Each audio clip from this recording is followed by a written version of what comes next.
how would the situation happening between US and China impact ASEAN?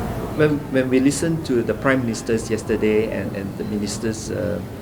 talking about ASEAN, we know the focus is on intra-Asean trade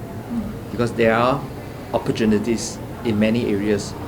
And of course, when we look at the domestic demand of ASEAN, it remains healthy as well.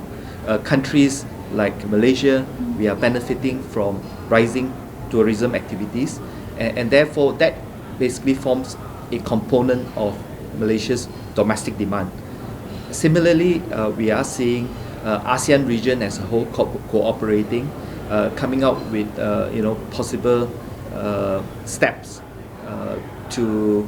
negotiate with the US on the tariff deals, and that I think we are already seeing quite evident yesterday, where countries like Japan and some other countries are opening to negotiation, and that I think ASEAN as a region would also take the same stance, where instead of retaliating, countries in the regions will be negotiating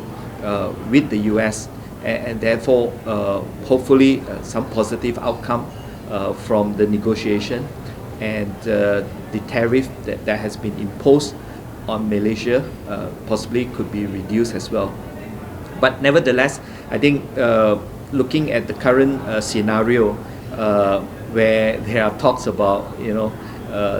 China being imposed 104 tariff rates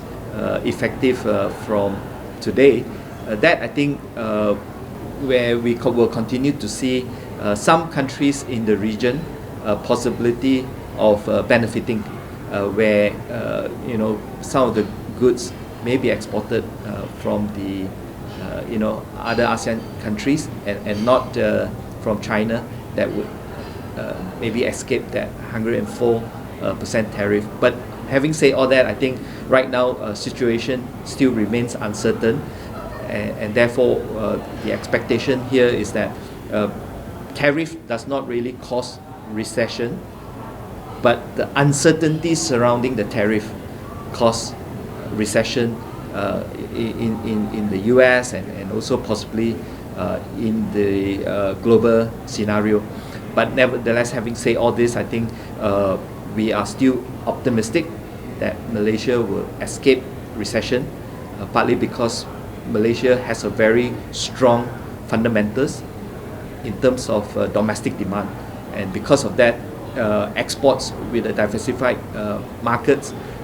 we will see a slowdown, but not a recession this year.